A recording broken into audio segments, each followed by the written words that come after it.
राधा वल्लभ श्री हरिवन, राधा वल्लभ श्री हरिवन। ओम श्री परमात्मने नमः। श्री गणेशाय नमः। साधक और मन का संवाद। श्री पूज्य पाद श्री स्वामी जी कहते हैं, परिचय बिना प्रीति नहीं, बिना प्रेम नहीं ध्यान, नाव चले नहीं जल बिना, गुरु बिनु होय न ज्ञान। साधक भाई, मन तू तो बड़ा ही दुष्ट है, अत्यंत चंचल है, प्रबल है और ढीठ है। कहीं राज्य का लोभ देकर गुलामी करवाता है, कभी ऐश्वर्य का लालच दिखाकर घास कटवाता है, कहीं धन की ध्वनि सुनाकर धनियों के पैर दबाता है, किसी की ऋषि सिद्धि में फांस कर पानी भरवाता है। जैसे कुत्ते को रोटी का टुकड़ा दिखाते हुए चाहे जितनी दूर ले जाया जाए, ऐसे ही विषय भोगों में आसक्त करके न मालूम तू कितने जन्मों से कितनी योनियों में मुझे भटका रहा है। तुझसे छुटकारा पाने का कोई उपाय दिखलाई नहीं देता। तू हवा से भी तेज दौड़ता है, क्षण भर में 14 लोकों में घूम आता है। जागृत में ही नहीं, स्वप्न में भी चुप होकर नहीं बैठता। जन्म भर में कभी देखे सुने नहीं ऐसे ऐसे अनोखे पदार्थ रच लेता है। भजन करने को बैठता हूँ तो और भी अधिक भागता है। बहुत तेरा रोकता हूँ, रुकता नहीं। मंत्र में लगाता हूँ तो बिना सिर पैर के मनोराज्य करने लगता है। भगवान का ध्यान करना चाहता हूँ तो भागा भागा फिरता है। राम राम जपता हूँ तो ग्राम ग्राम में घूमता है। घर बाहर के कचहरी दरबार के सब झगड़े भजन में लाकर खड़े कर देता है। तंग आ गया है, तुझ पापी से कब पीछा छूटेगा। जब देखो तब एक न एक चिंता में ही डाले रखता है। एक घड़ी भी सुख की नींद नहीं सोने देता। मैं संसार से मुक्त होना चाहता हूँ और तू मुझे लौटा लौटा कर उसी में डालता है। भूत के समान सदा मुझ पर सवार रहता है। सत्संग में जाना चाहता हूँ तो गंजीफा चौसर शतरंज में लगा देता है। स्वाध्याय करना चाहता हूँ तो उपन्यास सामने लाकर रख देता है। गीता पढ़ने बैठता हूँ तो कहता है घर में दाल नहीं है, घी नहीं है, मिर्च मसाला निपट गया है, जलाने को लकड़ियाँ नहीं है, मंडी का समय है, निपटने वाला है, चलो ले आओ। इस समय पाव भर अधिक मिल जाएगा। गीता फिर पढ़ लेना, यह तो रोज का गीत है। पेट पूजा भी तो प्रधान है, सब उसके पीछे है। देवी देवता भी इसी से प्रसन्न होते। गीता पढ़ने को दिन भर पड़ा है, रात भी बड़ी बड़ी होती है, मंडी का समय निकला जाता है। ऐसी ऐसी तेरी बातों से तंग आ गया हूँ, तेरा सत्यानाश हो जाए। तूने मेरा सर्वस्व नाश कर दिया। स्वभाव से मैं सुखी हूँ, तेरे संग में दुख पाता हूँ। पवित्र होकर भी तेरे संग से पापी कहलाता हूँ। अचल भी तेरे संग से चल बन गया हूँ। विरहत होकर भी तेरे संग से अनु हो गया हूँ। असंग होने पर भी तेरे संग से कर्ता भोक्ता की उपाधि मेरे सिर में मढ़ी गई है। स्वतंत्र होकर भी परतंत्र और मुक्त होकर भी तेरे संग से बंधन में पड़ा हूँ। तृप्त होकर भी भूखा बना रहता हूँ, निर्भय होकर भी भयभीत हूँ। नहीं जन्मता हुआ भी जन्मता हूँ, अमर होकर भी मर रहा हूँ। कहाँ तक रोऊं, तेरे संग से तंग हूँ। बाबा तुलसीदास जी ने सच ही कहा है, बड़ू भल बास नरक करताता, दुष्ट संग जनी दई विधाता। अच्छा, मैं तुझसे ही इंसाफ कराता हूँ, तुझे ही न्यायाधीश बनाता हूँ। बोल जो कुछ भी मैं कहता हूँ, ठीक है या नहीं। मन वाह, मन का वाह वाह वाह साहब वाह, अच्छी उल्टी गंगा बहाई। करना आप लगाना लड़के को, ऐसी समझ है, तभी तो आप तंग हो रहे हैं। आपने जितनी बातें कही है सब झूठी है, निर्मल है। दूसरे को दोष लगाना बड़ा भारी पाप है। सोच विचार कर बोलना चाहिए। आप अच्छे में बुरा, बुरे ने अच्छे को बिगाड़ दिया। कहीं ऐसा भी हो सकता है क्या? गुरु जी से यही पढ़ा है, रोज़ तो सुना करते हैं कि बुरा ही रहेगा, अच्छा अच्छा ही रहेगा, बुरा अच्छा नहीं हो सकता, अच्छा बुरा नहीं हो सकता। जैसे दिन रात का मेल नहीं होता, ऐसे ही अच्छे बुरे भी मिल नहीं सकते। सोना खोटा नहीं हो सकता, जैसा कारण होता है वैसा ही कार्य भी होता है। सजातीय से ही मेल हो सकता है, विजातीय का नहीं हो सकता। फिर मैंने आपको सुखी से दुखी से कैसे बना दिया? आप मुझे दुष्ट, चंचल, बलवान और ढीठ बताते हैं। मैं इनमें से एक भी नहीं हूँ। यदि हूँ तो आपका बनाया हुआ ही हूँ। मैं तो सरल अवल, लंगड़ा और बेपंदी का लोटा हूँ।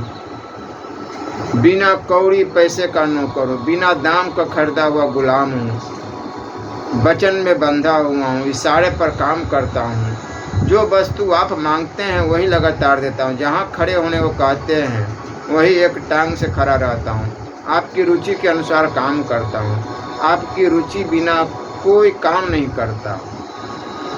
जब आप कहते हैं तभी चलता हूँ। आपके दिए हुए पैरों से चलता हूँ, नहीं तो मेरे पैर है ही कहाँ नहीं। लंगड़ा हूँ, जड़ हूँ, बल भी मुझ में नहीं है। यदि है तो वह आपका दिया हुआ है। मैं तो बलहीन हूँ। अबला के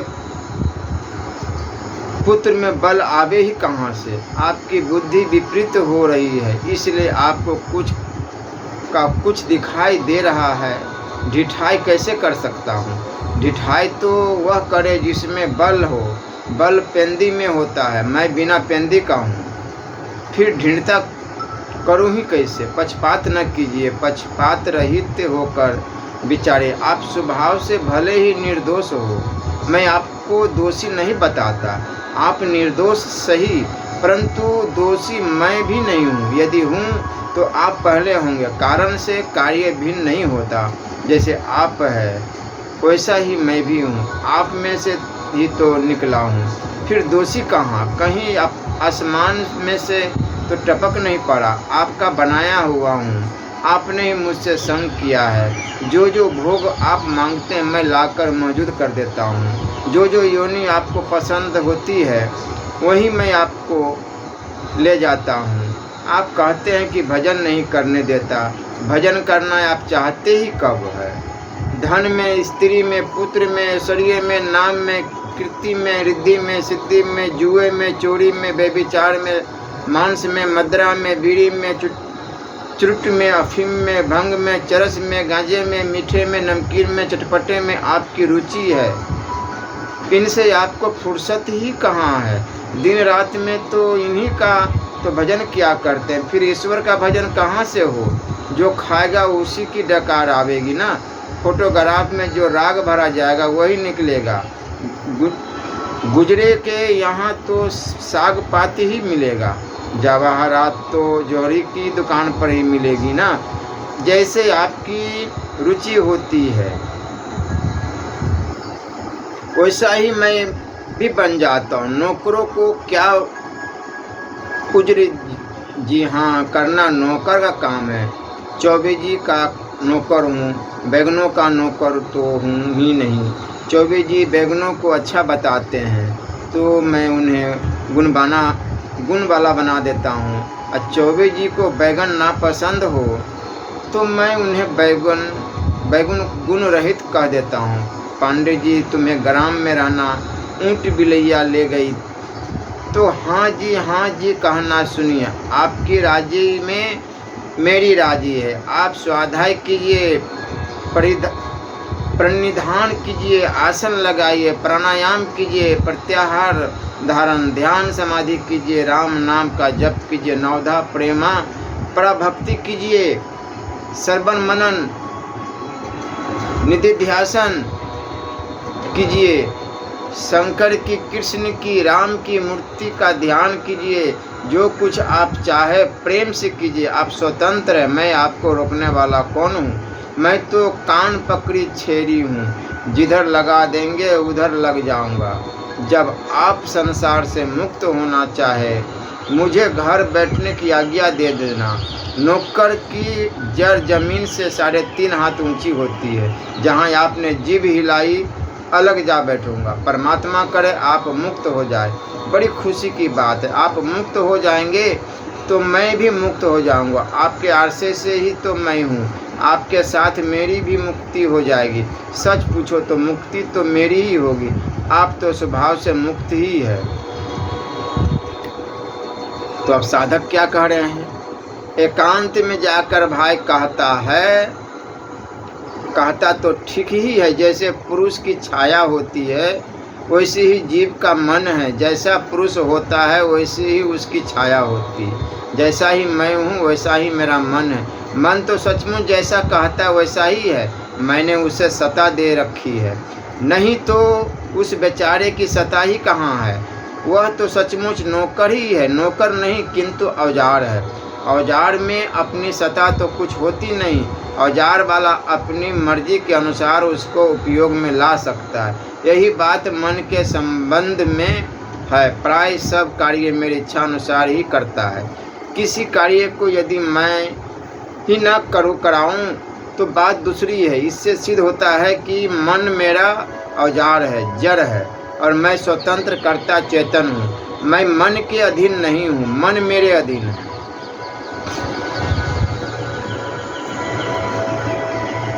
श्रीपाद जी कह रहे हैं कि इतना जानने से साधक सुखी हुआ। आयु प्रयत्न मन से इच्छा अनुसार कार्य लेता रहा और अंत में उसको छोड़कर स्वस्वरूप में स्थित होकर हमेशा के लिए जन्म मरण रूप संसार से मुक्त होकर वैष्णव पद को प्राप्त हुआ। अज्ञान से सब दुख है। मन को मन समझते ही मन नमन करने लगता है, स्वाधीन हो जाता है। मन का स्वरूप न समझने से मन 40 शेर का हो गया है। जानने पर छटाक का भी नहीं निकलता है। न तोला, न मासा, न रति, न फूंक मात्र से उड़ जाए, इतना हल्का हो जाता है। सच पूछो तो फूंक का भी काम नहीं है। न ही है हुआ है बिना सिर पैर का भूत। जहाँ पहचान लिया भू स्वाहा हो जाता है, स्वयंभू ही शेष रह जाता है। यह गुरु मंत्र, इसको मत भूलो। केवल नाम जाप, नाम जाप से ही नाम जपिए, सारे चीज आपका कल्याण ही होगा। जीवन सफल होगा, जीवन कल्याण होगा। घर में बाल बच्चे सुखी संपन्न, गृहस्थी अच्छी से गृहस्थी बीतेगी, चलेगी, कोई विघ्न बाधा ही नहीं आएगी। सच्चा साधक किसे कहते हैं? जिसे गुरु और शास्त्र के वाक्य में पूर्ण विश्वास हो, वही सच्चा साधक। उसका ज्ञान या भक्ति कोई एक लक्ष्य ही होना चाहिए और उसके लिए गुरुदेव जैसा विधान करे उसमें कोई शंका नहीं होनी चाहिए। उसे सब कुछ त्याग कर उसी में लग जाना चाहिए। भक्ति मार्ग के साधन में प्रधानतया कौन गुण होना चाहिए? भक्त का प्रधान गुण भगवत जन की तत्परता ही है। यदि वह निष्काम भाव से निरंतर भगवत चिंतन में मगन रहेगा, श्वास श्वास में भगवान का नाम लेगा, तो उसमें से सब गुण अपने आप ही आ जाएंगे।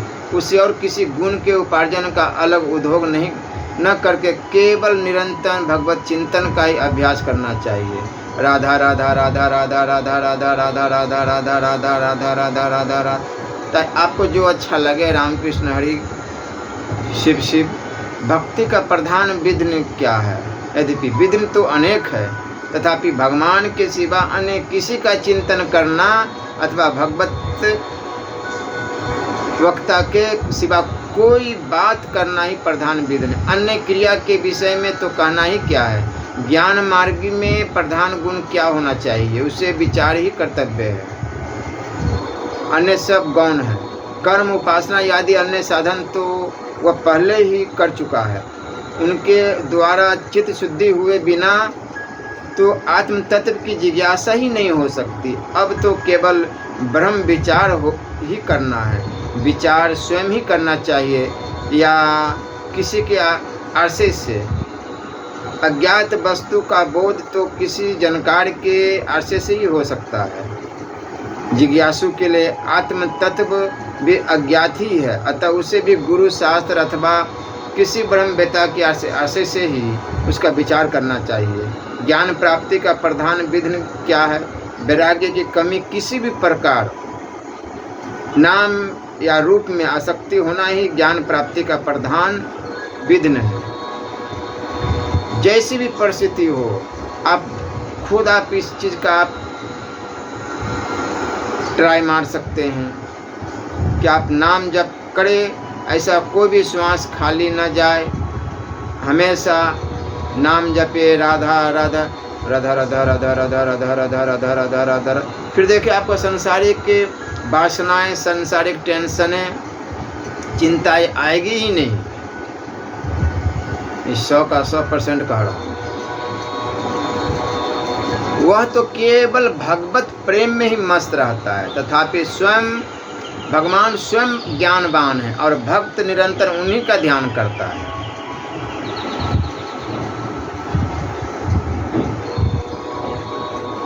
इन दोनों का एक ही व्यक्ति एक साथ अनुष्ठान नहीं कर सकता। भक्त भगवत चिंतन करता है और जिज्ञासु विचार। जिज्ञासु को तो दुष्ट और दुष्ट सभी प्रकार के विषयों से वैराग्य होता है। वह दिव्य अदिव्य सभी प्रकार की सृष्टि को मिथ्या समझता है। ऐसी दशा में उसका भगवान के नाम और रूपों में भी कैसे अनुराग होगा, और उनमें अनुराग न होने पर वह उनका चिंतन भी कैसे करेगा। जिज्ञासु तो संशय युक्त होता है, उसे तो भगवान के रूपादि के विषय में भी शंका रहती है, फिर वह भगवान का स्मरण कैसे करेगा। तो क्या प्रहलाद जी या सुखदेव जी और नारद जी ज्ञानी नहीं थे? मैं ज्ञानियों की बात नहीं, ज्ञान के साधकों की बात कह रहा हूँ। ये सब तो सिद्ध पुरुष थे ही। सिद्ध पुरुष सभी प्रकार का आचरण कर सकते हैं। उनकी दृष्टि में तो सभी प्रकार के व्यवहार आत्मस्वरूप ही होते हैं। उनके कर्म और उपासना साधन रूप नहीं होते। श्री भगवान भागवत में ऐसा कहकर ज्ञानी और भक्त का भेद ही दिखा रहे हैं। सिद्ध पुरुष तो सब कुछ होते हैं, साधकों में ही ज्ञानी और भक्त का भेद होता है। जो ज्ञान का साधन करते हैं वे ज्ञानी हैं, जो भक्ति करते हैं वे भक्त हैं, और जो कर्म करते हैं वे कर्मी कहे जाते हैं। सिद्ध पुरुष तो समय समय पर सभी करते हैं, किंतु यदि किसी भी एक निष्ठा का साधक अन्य प्रकार के साधनों में भी प्रवृत्त होगा तो वह साधक ही नहीं रहेगा, वह तो खिचड़ी हो जाएगी। परिणाम में भक्त ही अज्ञानी नहीं रह सकता, उसे भगवान स्वयं ज्ञान करा देते हैं। एक हाकिम भी अपने चपरासी को कंगला नहीं रहने देता, वह उसे अपने से भी अच्छी पोशाक बनाता है। फिर भगवान अपने भक्त को क्यों अज्ञानी रखेंगे? यद्यपि भक्त स्वयं ज्ञान नहीं चाहता। जिस प्रकार भक्त को ज्ञान हो जाता है उसी प्रकार क्या ज्ञान मार्ग को भक्ति भी हो जाती है। ज्ञानी से स्वतंत्र है, बोध हो जाने पर तो उसकी जो इच्छा हो वह वही हो सकता है, किंतु जिज्ञासु की स्वभावत है भजन में आसक्ति नहीं होती। वह तो पहले भजनीय तत्व के स्वरूप का ही निश्चय करना चाहता है। ऐसी कौन बातें हैं जो सभी प्रकार के साधकों को जाननी आवश्यक है? साधक को 4 बातें अवश्य जाननी चाहिए। अपना स्वरूप, मैं ईश्वर का अंश हूँ, देहादि नहीं हूँ। ध्येय का स्वरूप मेरा इष्ट देव सच्चिदानंद स्वरूप है। साधन का फल इष्ट देव के प्रति अत्यंतिक अनुराग ही साधन का प्रधान फल है। साधन का विघ्न इष्ट देव के सिवा और संपूर्ण प्रपंच ही विघ्न है। जो पुरुष इन 4 बातों को जानकर साधन में प्रवृत्त होगा उसी को सफलता प्राप्त होगी। ये बातें सभी मतांतरों के लिए समान रूप से आवश्यक है। जिज्ञासु के लिए विचार करते समय निषेध की प्रधानता रहनी चाहिए या विधि की। निषेध की बोध तो निषेध से ही होता है, विधि से नहीं होता। जब तक प्रपंच और भगवान की व्यापकता का भी निषेध नहीं होगा तब तक बोध नहीं हो सकता। आरंभ में विधि वाक्यों से बोध होना तो प्राय असंभव ही है।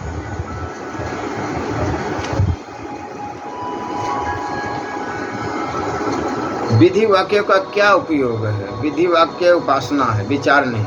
इसका अभ्यास ही संग्रह उपासना कहलाता है। किंतु अग्रह उपासना से भी तो बोध हो सकता है, हो तो सकता है, परंतु यह बोध का परंपरा कारण है और विचार साक्षात कारण है। किंतु निषेध द्वारा तत्व का साक्षात्कार हो जाने पर ये विधि वाक्य ही बोध स्वरूप हो जाते हैं। इस प्रकार अधिकारियों के भेद से इनके 3 स्वरूप कहे जा सकते हैं। जिज्ञासु या विचार के लिए विघ्न स्वरूप अंग्रह हो, पासक के लिए साधन स्वरूप, अबोधवान के लिए सिद्धांत स्वरूप।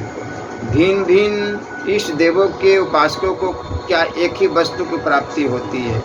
जो अपने इष्ट देव में सच्चिदानंद भाव रखकर उसकी उपासना करते हैं, उन विभिन्न प्रकार के उपासकों को तो अंत में एक ही भगवत तत्व की प्राप्ति होती है।